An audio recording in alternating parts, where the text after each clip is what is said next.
financial markets in turmoil. What are the root causes of the financial crisis? The dollar losing value. Heading for its biggest loss in nearly 3 decades. Will Social Security even be there? I don't know. Buy or rent? That's a very good question. Interest rates. I'm not so sure. Where do you put your money? I don't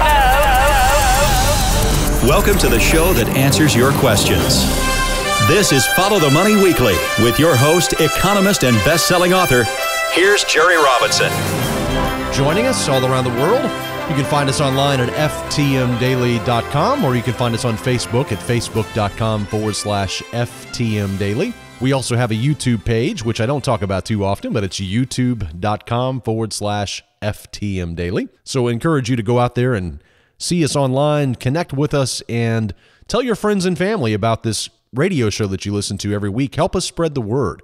We think that we're doing a work that is very much important and very much needed right now, especially as the mainstream media just seems to drop the ball on so many stories. And in particular, speaking of, we're going to spend the day today talking about Saudi Arabia. You may have noticed we skipped a program last week, and that, of course, was because my beautiful wife, Jennifer, gave birth to our second baby boy, William Henry Robinson. He is a jewel, a blessing from the Lord. And I tell you, there's nothing better than having a little baby in your house, keeping you awake at night. No. I mean, but really, having a baby in your house and just the joy and the love that it brings, it's just a wonderful thing. So thank you for your prayers for our family as we go through this transition, bringing another precious baby boy into the world, our second. And it's just such an honor to be able to have children. The Bible tells us how great it is that children are a blessing from the Lord, and the fruit of thy womb is his reward, is how the Bible says it in the book of Psalms. So obviously I was a little out of commission last week, and that's why we were gone. But today we're going to be resuming the show back to normal. Everything's all systems go. Today we're going to be talking about Saudi Arabia, and we're going to be talking about, in particular, their insidious relationship with the United States. Saudi Arabia is the world's undisputed oil king, not because of its vast reserves, and there's no doubt that, its reserves are vast. Although some, including the late Matthew Simmons and others who have researched the Saudi oil reserves, may argue, and have argued, that maybe Saudi Arabia does not sit on as much oil as they boast because it's a bit opaque. Nevertheless, they are the world's undisputed oil king, predominantly because the oil that they draw out of the ground, the extraction costs, are so cheap.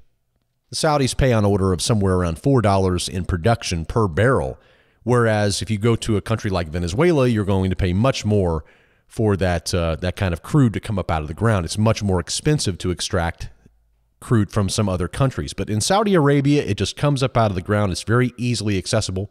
And in the energy business, it's more commonly referred to as EROEI. It stands for energy returned on energy invested. In other words, at some point, an oil producer has to decide if he's spending more than a barrel of oil to bring a barrel of oil out of the ground. And so how much energy are you putting into the process to bring energy out of the ground? And for Saudi Arabia, they have to spend very, very little energy to pull an entire barrel of oil out of the ground. So for them, the extraction costs are very cheap. Of course, all of his oil has made the Saudi Arabian kingdom fabulously rich. They have built a massive military arsenal, thanks to the United States and others who have been willing to sell them weapons in exchange for those petrodollars.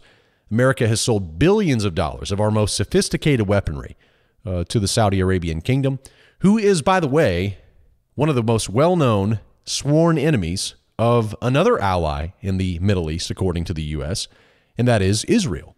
In addition, the Saudis have infiltrated America's media, the corporate-controlled media, which we've talked about often here on this program. One of the Saudi royal family princes, Prince Alawid bin Talal, one of the richest men in the world, billionaire investor, also the number 2 shareholder of the parent company of Fox News Corporation. So the second largest shareholder in the company that owns Fox News is a member of the Saudi royal family. And those who are familiar with the reporting on Fox News would be very quick to understand that kind of makes sense. Fox News is very hot and heavy on Iran, which is Saudi Arabia's enemy. They're very hot and heavy on Syria, which is obviously Saudi Arabia's enemy. And if you go through and just take a look at all of the things that Saudi Arabia wants and take a look at some of the things that Fox News promotes, you'll see that they often align. In fact, this is not a hidden secret. You can go online and type in Rupert Murdoch and Prince Alawid bin Talal, and you'll see that they are quite chummy partners in crime. And in fact, Prince Alawid bin Talal actually made news by recently decreasing his investment in News Corporation earlier last year, but he still remains the number 2 shareholder despite that decline. So too, 15 of the 19 hijackers on 9/11 were also from Saudi Arabia. And so it really does cause us to scratch our heads. What causes us, the United States, to have such a deep relationship with Saudi Arabia? And of course, you don't want to be so jaded as to say it's simply money, but most of us know that's more than likely what it is. It simply is the petrodollar. It is the oil that sits underneath their ground and their willingness, more importantly, to share that oil at reasonable cost and to accept the dollar for that oil. But it really puts us in a quandary. Can you name one single difference, when you think about it, between the religious ideology, between the Wahhabism of ISIS and the Wahhabism of Saudi Arabia? Now, maybe I should back up for a minute, because Wahhabism is this extremely literal and therefore heinous brand of Islam that calls for jihad. It calls for keeping Sharia law to the brutal letter. And I have been asking people I know, can you tell me the difference between the religious teaching in Saudi Arabia and the religious teaching that is being espoused and proclaimed by the members of ISIS and by the members of Al-Qaeda? Al-Qaeda and ISIS both are groups led by Saudis, funded by Saudis, and they teach the same doctrines as the Wahhabist imams in Saudi Arabia. So the religious foundations of Saudi Arabia, that Wahhabism that is at its root, spawns the jihadists. And the corporate-controlled media calls these jihadists terrorists. And that label, however, downplays the fact that these groups can be sourced back to a place of origin. They do indeed have a genesis. Their thinking does have a point of origin, namely the Saudi Arabian religious system. There is little doubt in most learned people's minds that ISIS and Al-Qaeda are the offspring of Saudi Arabia. Their carnage across the region is state-funded. They are Saudis. Just think for a moment. If a bunch of renegade, gun-toting Americans infiltrated the borders of Canada and Mexico and began a military siege against the local civilian communities, what do you think the world would think of that? Would the world blame Canada or Mexico for the invasion? I would like to believe they would choose to support the territorial integrity of Canada or Mexico and demand that Washington clean up its own mess. Indeed, that would likely be the only possible outcome in a world that practically worships the sovereignty of the nation-state and of territorial boundaries. And yet, when 19 hijackers board planes on 9/11, 15 of which, by the way, are Saudi Arabians, America bombs, wait for it, Afghanistan. And Washington decides to steamroll Iraq as well. You may or may not recall from that time of that fog of war, as it's often been called, there was a story put out by the Associated Press entitled, "Bush Rejects Taliban Bin Laden Offer." Dateline on this Sunday, October 14th, 2001, written by Kathy Gannon. It reads, a senior Taliban leader said Sunday that the Islamic militia would be willing to hand over Osama bin Laden to a third country, i.e. Saudi Arabia, if the United States halts the bombing of Afghanistan and provides evidence against Osama bin Laden. President Bush quickly rejected the offer. In essence, the Taliban in Afghanistan said, look, we'll hand over Osama bin Laden to you, the one who you claim flew these or directed the flying of these airplanes into these buildings on 9/11. We'll hand them over to you. In fact, we'll hand him over to Saudi Arabia. You can try him in court, present evidence against him, whatever the case might be. Just stop bombing our country. And Bush rejected the offer. Here's a quick clip of a journalist pressing then White House Press Secretary Ari Fleischer about this report. The answer was revealing. Roll the tape. The Taliban in Afghanistan, they have offered that they are ready to hand over Osman bin Laden to Saudi Arabia if the United States drops its sanctions and they have some kind of deal that they want to make with the United States. So do you have any comments? Let me take that and get back to you on that. Needless to say, the Bush administration did not get back to the journalist about that topic. However, the New York Times later reported Bush's response in a story entitled, "Bush Rejects Taliban Offer to Surrender Bin Laden." Quote, Bush says, "When I said no negotiations, I meant no negotiations. We know he's guilty. Turn him over. There is no need to discuss innocence or guilt." No need to discuss innocence or guilt. Doesn't sound like a very good rule of law kind of answer, does it? You have to note the irony in all of this. A third world nation with an annual GDP of just $2 billion at the time, back in 2001, knew they could not defend themselves and offered to hand Osama bin Laden over to Saudi Arabia if Washington would cease its bombing campaign. But Bush refused, sending U.S. forces in for a 10-year-long manhunt for the world's most hated man, Osama bin Laden. And as long as he was alive, his image and his actions would help stir the passions of those who remembered the fateful events of 9/11. The outcome, of course, as reported in 2011 by Wired magazine, reported that at least 132,000 civilians had died from 10 years of war in both Iraq and Afghanistan. That's not military men. That's not warriors. That's not wounded soldiers. That is dead civilians, 132,000. And that, according to Brown University, is a conservative estimate. And those dead 132,000 civilians is on top of the $4 trillion that it cost us to invade both countries and then rebuild them so that they could get torn down again by the next country that was foolish enough to invade. It's known as the graveyard of empires for a reason. But leaving aside all of the folly of war, let us keep our focus narrowed on the Saudis. They, after all, were the ones who killed 3,000 American citizens on 9/11. They are the ones who should answer for these crimes. They are the ones who should be held to account. You may recall that on the morning of September 11th, air travel was suspended for about 3 full days. But what you may not know is that members of the bin Laden family were evacuated in a flight back to Saudi Arabia with the assistance of the White House, the CIA, and the FBI, while the planes were still grounded. The New York Times shed light on the bizarre Saudi exodus in a 2005 report entitled New Details on FBI Aid for Saudis After 9/11. Here's a little quote from that piece. Quote, "The episode has been retold so many times in the last 3.5 years that it has become the stuff of political legend.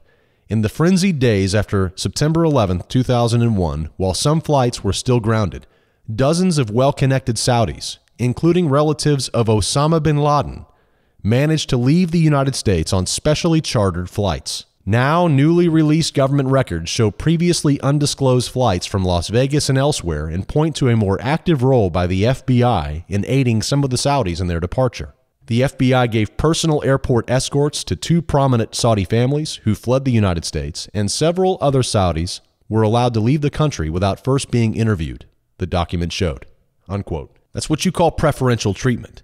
Saudi Arabia's influence and control over America were on open display during America's reaction to 9/11. You may also remember that Osama bin Laden was supposedly pegged by DC officials as the key player in bringing down those towers on 9/11 and for conveniently crashing another jet airliner into the budget office of the Pentagon, destroying massive amounts of financial records.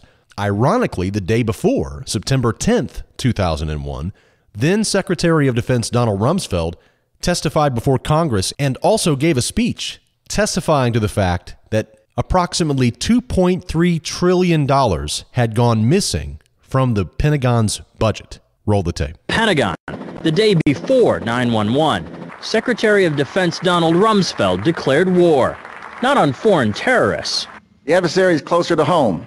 It's the Pentagon bureaucracy. He said money wasted by the military poses a serious threat. In fact, it could be said that it's a matter of life and death. Rumsfeld promised change, but the next day, the world changed. And in the rush to fund the war on terrorism, the war on waste seems to have been forgotten. My 03 budget calls for more than $48 billion in new defense spending. More money for the Pentagon when its own auditors admit the military cannot account for 25% of what it already spends. According to some estimates, we cannot track $2.3 trillion in transactions. $2.3 trillion with a T. That's $8,000 for every man, woman, and child in America. Few congressmen actually gave a rip about the fact that there was $2.3 trillion missing from the Pentagon, but one in particular did.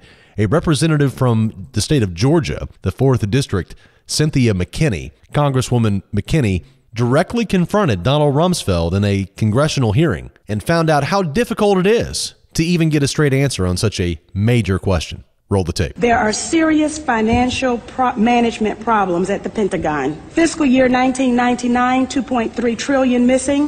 Fiscal year 2000, $1.1 trillion missing. And DOD is the number one reason why the government can't balance its checkbook. The Pentagon has claimed year after year that the reason it can't account for the money is because its computers don't communicate with each other. My second question, Mr. Secretary, is who has the contracts today to make those systems communicate with each other? How long have they had those contracts? And how much have the taxpayers paid for them? Now, before I play you the answer, or Rumsfeld answer, or his attempt at answering, which he actually doesn't answer, he hands it over to somebody else because he apparently doesn't either A, want to say what he knows, or B, he doesn't know, which is hard to believe. But it's interesting that here we're discussing $2.3 trillion missing because of a bad computer program or a bad IT problem, kind of reminiscent of what we've seen with the Obamacare mess and how much of a big deal that has become about, who built the website, why didn't the website work, how much does this cost the American people? Well, here you have a fairly straightforward problem. Computer systems are not talking. $2 trillion, $2.3 trillion in 1 year missing from the books because of these computer problems. Nobody knows where it's at. And yet this flew right under the radar. Then when the plane flies into the Pentagon, it flies right into the budget office, right into the area where these financial records in question are being held. Okay, now let's go ahead and hear the answer, or the poor attempt at an answer, from Donald Rumsfeld. Roll the tape. Thank you, Representative. The second question, I've forgotten what the second question was. I think Ms. Jonas knows it. Okay. Thank you, Ms. McKinney. I appreciate the question. I appreciate your interest in our department's financial condition, and we are working very hard on that program. I've just come back recently. I understand that you're working hard on it, but my question was, who has the contract? How long have they had that contract, and how much money have we spent on it? In general, we spend about $20 billion in the Department on Information Technology Systems. The accounting systems are part of that. I can get you the exact number for the record of what we spend on our current, what we call legacy systems, and those that we're moving toward. And who has the contracts? That would be a multitude of individuals. Could you name some, please? Well, I think off the top of my head, well, I would rather not. I'd rather provide that for the record. That's not privileged information, is it? I'm sure it's not. Well, please. Yeah. And we still have time, so please. I would be glad to provide for the record. I don't want to talk from the top of my head and be incorrect. So classic stonewalling there from the Department of Defense, the Pentagon. Just classic. Are you noticing the disconnect here? We have a lot of unanswered questions that still surround 9/11, and in fact, another one just arose, and it deals with the so-called 20th hijacker on 9/11, Zacarias Moussaoui, the French-born Algerian who claims to have been brought into the Al-Qaeda network and who basically became a second stringer, kind of a backup, just in case any of the 19 hijackers failed to show up or decided they wanted to back out. He was going to step in. He, of course, was caught and sentenced to life in prison and has been serving in Colorado since 2006. But just recently, Moussaoui made some explosive allegations claiming that the Saudi royal family was directly responsible for funding Al-Qaeda and specifically funded the attacks on 9/11. This story has really been gaining traction, but the corporate-owned media, the corporate-controlled media, has been swift to note that Moussaoui is probably a crackpot. He's certainly not credible. But it seems to me that these are pretty serious allegations. And in fact, if it is true that the Saudi Arabian government played a role in helping al-Qaeda bring down the towers on 9/11. Don't you think it's in our national security interest to know that? And if that's the case, and if Moussaoui really is lying, then how about those who support torture? Wouldn't it be a good idea to take Moussaoui and perhaps publicly torture him, if that's what you support, and publicly torture him to extract a true definitive statement from him to make sure that he is not lying?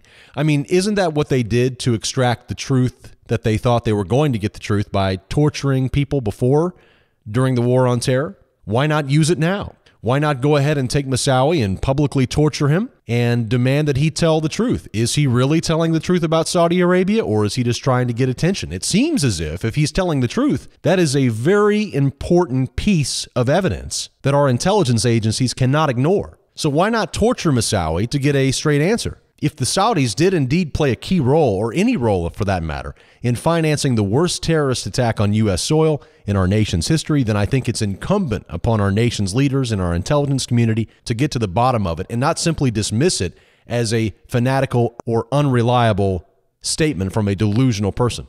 And if you support torture, but you're not crazy about maybe torturing Moussaoui now, first of all, there's some problems with that because it doesn't make much sense. But second of all, if you're against torturing Moussaoui, how about releasing the 28 pages that are hidden in the 9/11 report? Currently, the 9/11 Commission that was penned by the Senate and was put out and circulated to the press, to the media, and of course to the public at large, claims to dismiss any charges against the Saudi Arabian people and especially the Saudi Arabian royal family. But there are 28 pages within that report that specifically talk about the state-sponsored financing that al-Qaeda had for its attack on 9/11.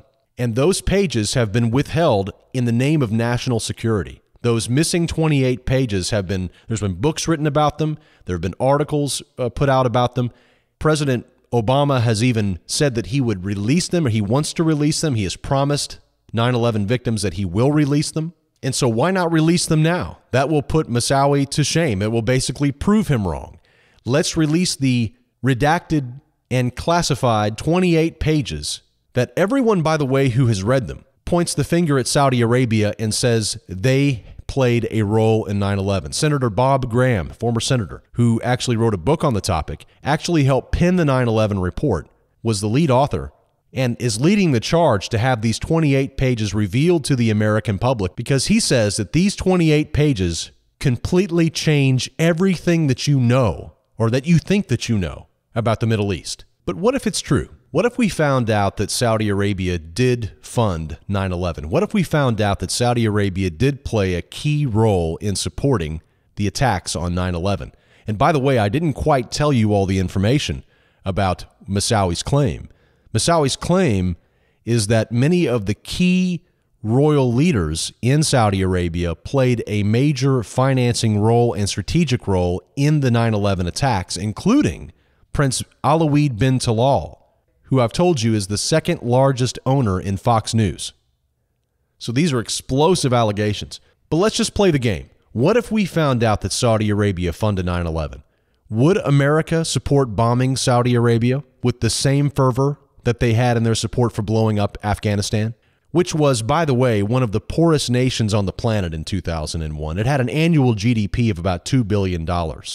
In stock market terms, that's the equivalent of a small cap company. That is, companies with a market capitalization of between $300 million and $2 billion. To give you a comparison, the Cheesecake Factory has a market cap of $2.6 billion. So in 2001, America went to war and took its awesome military machine into a country so poor that its entire economic output on an annual basis was a fraction of a U.S. restaurant chain like the Cheesecake Factory. Taliban leaders said they would hand over Osama bin Laden to Saudi Arabia if Bush would stop the bombing, and Bush rejected it. The trillions of dollars that we've spent on these wars, can you imagine what we could have done with that amount of money? If the entire GDP or economic output of Afghanistan was a mere $2 billion, what could we have done if we had invested $500 billion into the country? Do you think we could have squashed the Taliban by changing the incentives in the country? It's almost too difficult to even think about. But enough about this tragic story that is Afghanistan, America's longest war. We're not going to let the sheer volume of this mess shroud our view of what's important, and namely, why did flags fly at half-mast in the West when King Abdullah of Saudi Arabia passed away just recently at the age of 90? At the Westminster Abbey and the government buildings on Downing Street in London, flags flying at half-mast. And why did the Pentagon sponsor an essay competition in honor of King Abdullah in the wake of his death? According to a story on the U.S. Defense Department's own website, the U.S. Joint Chiefs of Staff General Martin Dempsey first met King Abdullah, in 2001 when he was a brigadier general serving as a U.S. advisor to the Saudi Arabian National Guard. Quote, here's what Dempsey said, quote, "In my job to train and advise his military forces and in our relationship since, I have found the king to be a man of remarkable character and courage," Dempsey said. A man of remarkable character and courage. The LA Times picked up the story in a piece entitled "Muslim American Groups Slam Pentagon Essay Contest Honoring Saudi King." The story says U.S. officials have praised the late monarch as a reformer and a steadfast partner in the fight against international terrorism. President Obama, who traveled to Saudi Arabia to pay his respects to the royal family — by the way, he cut his trip to India short to go to Saudi Arabia, obviously to shore up support with this new king, but to pay his respects to the royal family, and, quote, spoke of our genuine and warm friendship. Defense Secretary Chuck Hagel called Abdullah a powerful voice for tolerance, moderation, and peace. But Muslim Americans were outraged when they heard this. According to the article, Dr. M. Zudi Jasser, president of the American Islamic Forum for Democracy, an advocacy group, said it's a misguided attempt to honor the leader of what he called one of the worst theocracies and totalitarian regimes on the planet. Jasser said if General Dempsey wants an essay about the inhumanity of the king's reign, that would be fine. But I don't think our military officers believe King Abdullah and his regime are what we are fighting for. I hope that most Americans would agree that this is a completely ridiculous move by the Pentagon and by Britain to fly their flags at half-mast for such a brutal dictator. But it shows where the West's loyalties lie. King Abdullah of Saudi Arabia was a brutal tyrant in one of the world's most repressive regimes. He has been rightly called a dictator in a bathrobe. He was a disciple of Wahhabism, one of the most literal and therefore heinous forms of Islam. His was a rule of Islamic theocracy, which crushed dissenters. It's a thuggish government that relies upon intimidation and unjust sentencing designed to stifle revolt. Capital punishments in Saudi Arabia include public beheadings, limb amputations without anesthesia, eye gouging, tooth extraction, and surgical paralysis. Those who attempt to express free speech or hold to any other political opinion than the one issued forth from the state are punished with public floggings, or worse. Women are treated like property in Saudi Arabia. Saudi women suffer one of the largest illiteracy rates in the Middle East. Many live in virtual slavery. Women are not allowed to drive. They can't even vote. Even women in Iran have rights. They don't get fined for driving a vehicle in Iran. They certainly have the right to vote in Iran. And I'm not even mentioning the numerous reports of child slave labor and other forms of forced labor that exist in Saudi Arabia. Think about religious minorities in Saudi Arabia, which have no rights. The Saudi legal system is harsh, but even harsher on unbelievers. Christianity is not welcome in Saudi Arabia. No churches are permitted to operate in the kingdom. In fact, it is the only nation state that I'm aware of that has an official policy of banning all churches. And this is despite there being over 2 million Christians in Saudi Arabia. And things are getting worse, not better. According to a report in 2014, the Christian Post reported that Saudi Arabia had imposed a new death sentence for anyone caught smuggling Bibles into the country. Christians are routinely rounded up and charged with violating the country's strict religious laws. Imagine being one of those 2 million Christians in Saudi Arabia. Try putting yourself in their shoes just for a moment. As I read you the remainder of this excerpt from the Christian Post, it says, Saudis who accept Christ as their savior are choosing to pick up a cross of ostracism, discrimination, harassment, and even death. They risk losing their jobs, access to education for their children, or even the right to basic utilities like water and electricity. Yet the church flourishes under persecution, and the body of underground believers in Saudi Arabia is no exception. No one is beyond the reach of God's hand. Pray for the Saudis to have the courage to take hold of it. And this is the country that the West calls courageous and moderate. This is the government that Westminster Abbey flies their flag at half-mast for, this brutal dictatorship. The Saudi education system teaches and promotes the destruction of Israel. According to a report from Fox News, one high school textbook written for ninth graders reads, "The hour of God's judgment will not come until the Muslims fight the Jews and kill them," unquote. Friends, where do you think terrorism starts? What do you think is going to happen when 6 million children are inculcated with hatred at a tender age? Terrorism begins in the Saudi schoolhouse. It begins when little Abdul is told by his religious instructor that the Jews are subhuman mongrels who illegally occupy Muslim lands. The hatred of the Jews enters the heart of Saudi children in the schoolhouse. And if the Saudi people don't like it, it's tough because there are no elections in Saudi Arabia. And what does Washington do? They sell the Saudi government billions of dollars of weapons and turn a blind eye to the neighboring Bahrainis who have been violently oppressed by the Saudis for demanding democracy in their own country. Similar elements within Qatar, which are currently seeking democracy despite fierce Saudi intervention and opposition, are being completely ignored by Washington. And yet you and I, friends, are supposed to believe that the men and women of the United States military have laid down their life and have sacrificed more than we can imagine in the Middle East to bring human rights and democracy to Saudi Arabia's enemies. You just can't make this up. Who needs fiction when you have the truth? I also want to speak tonight directly to Muslims throughout the world. We respect your faith.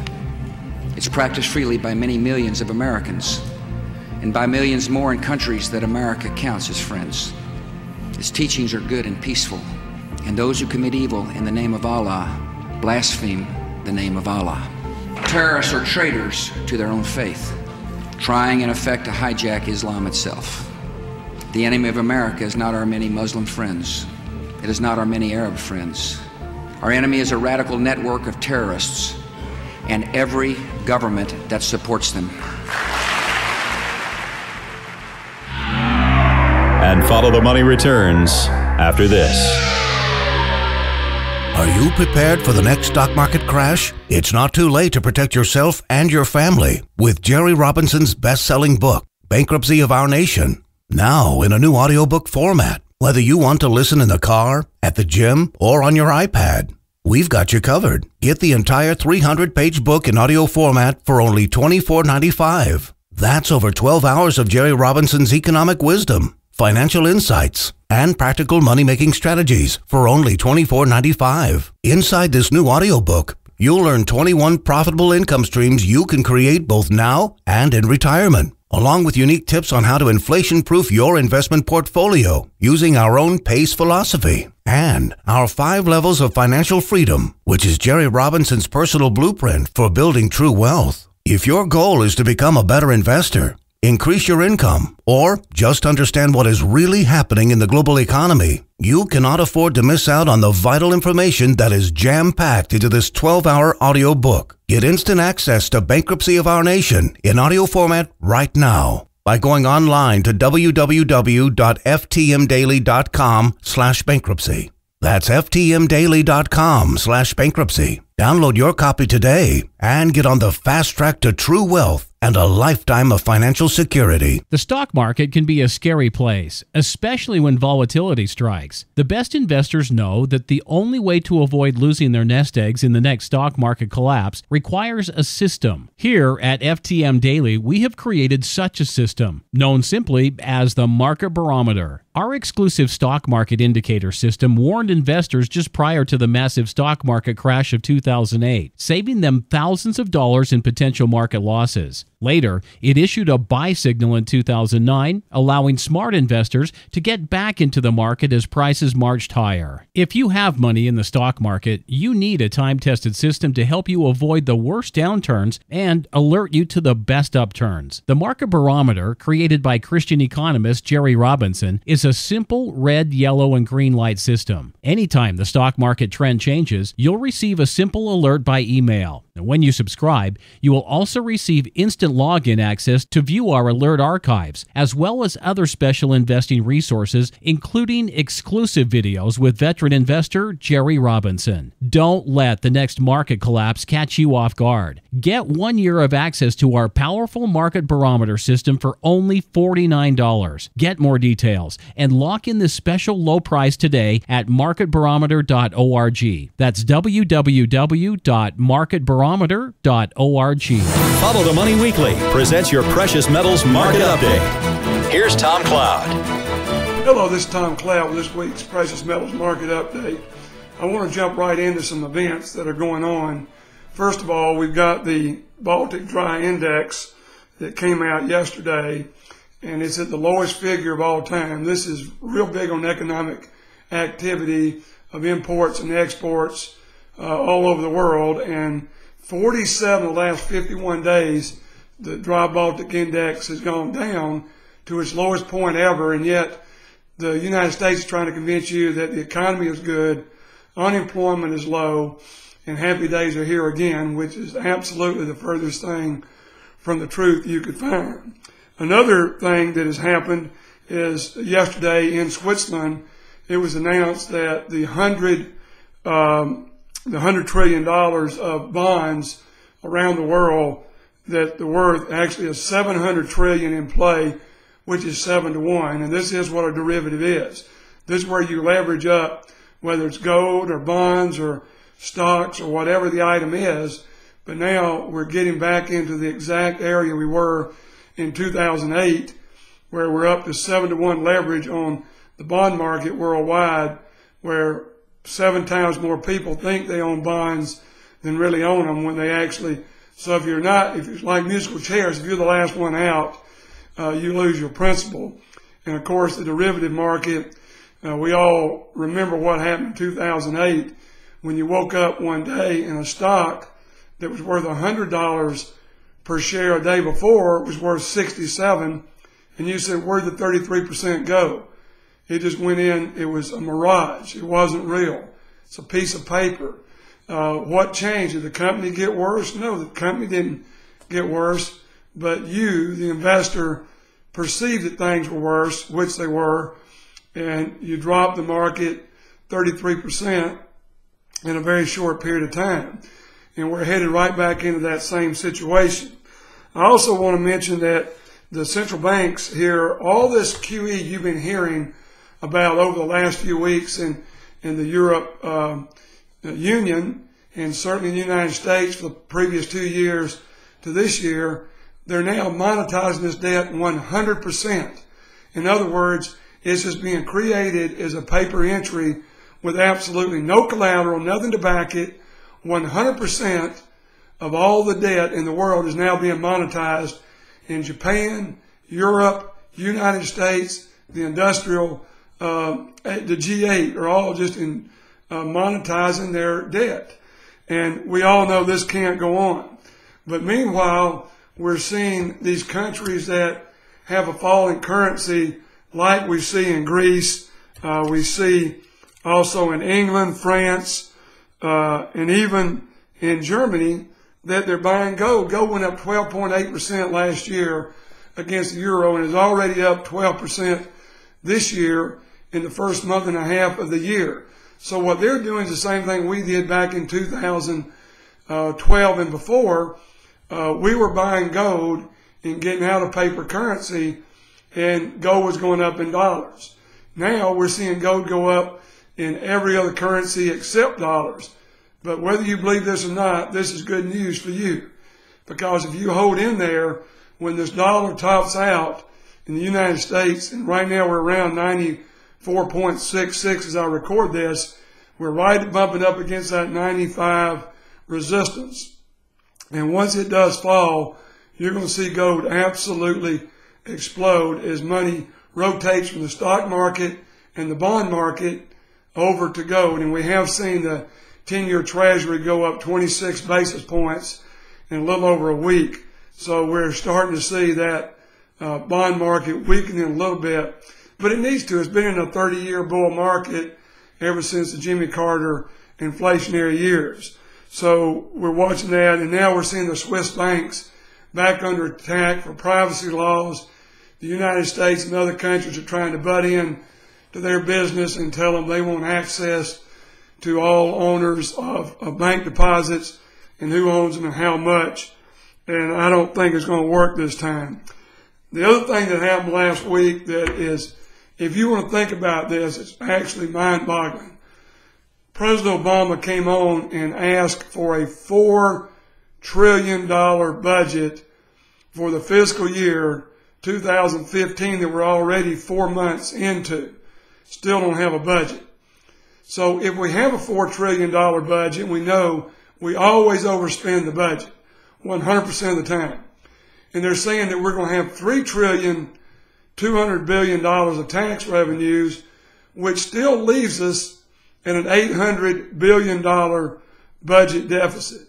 If you went back to 1980, 35 short years ago, Jimmy Carter got run out of office for having a $500 billion budget in fiscal year 1980.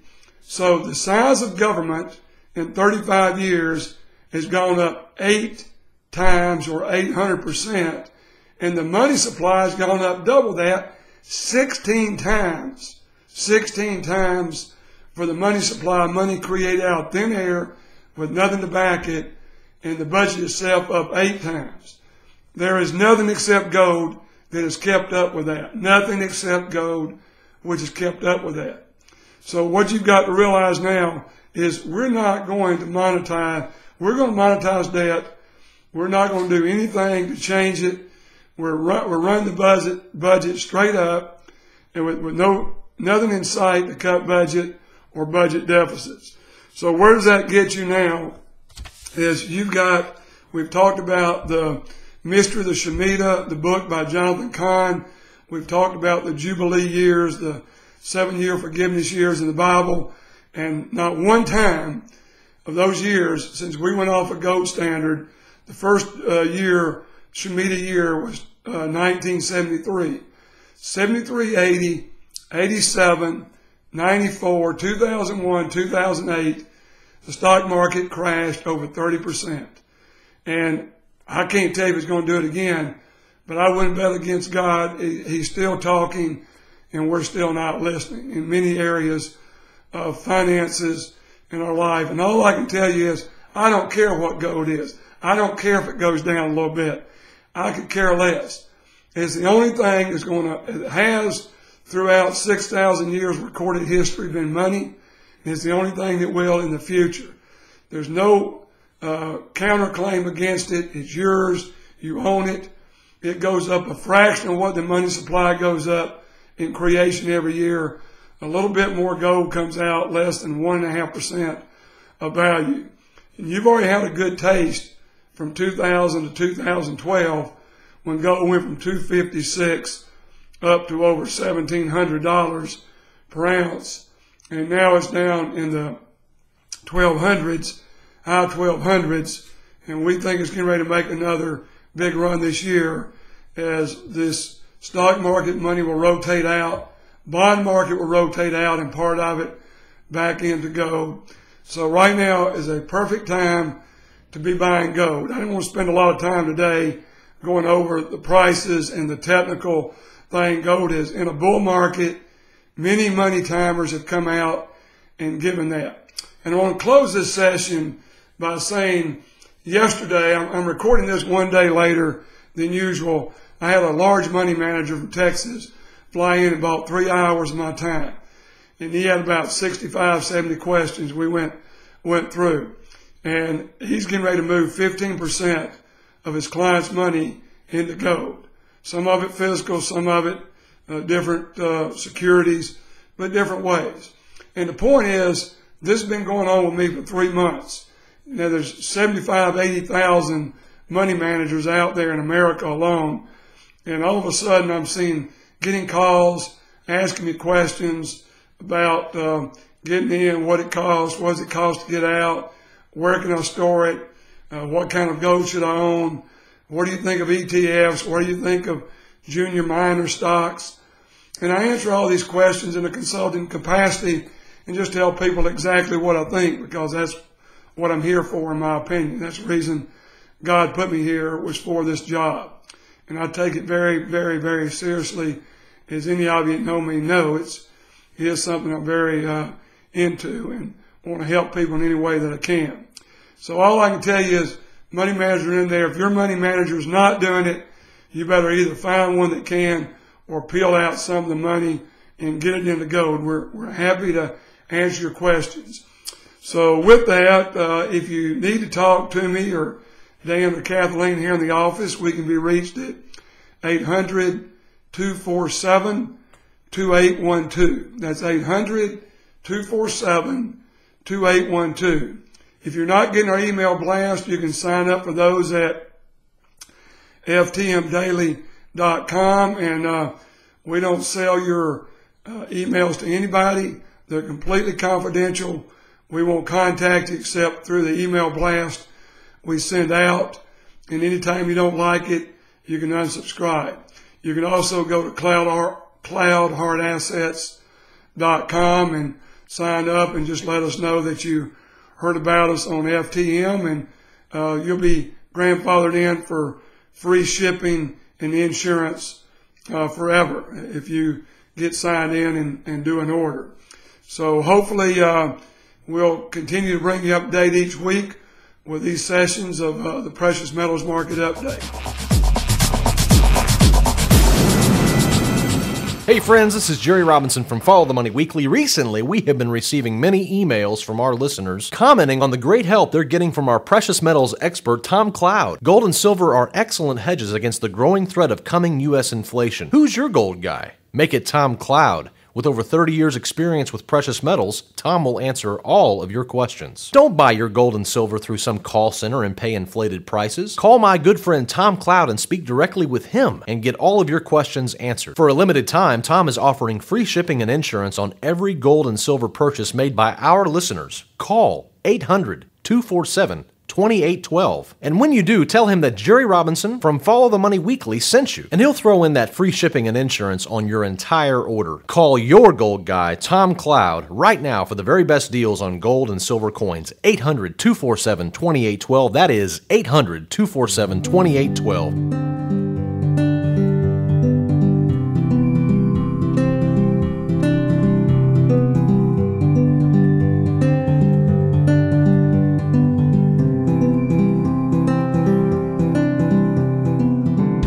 Well, friends, that brings us to the end of our program. Thank you so much for choosing to allow us into your life each and every week, right here on this program. And as always, I leave you with this final word, this time a message of hope, taken from the book of Revelation, chapter 21, verse 4, where it says, "And God will wipe away every tear from their eyes. There shall be no more death, nor sorrow, nor crying. There shall be no more pain, for the former things have passed away." There's a good word for us to meditate on and think about. Remember, friends, when you want the truth, just follow the money. Have a safe and prosperous week, and we'll see you right back here next Tuesday. Until then, God bless.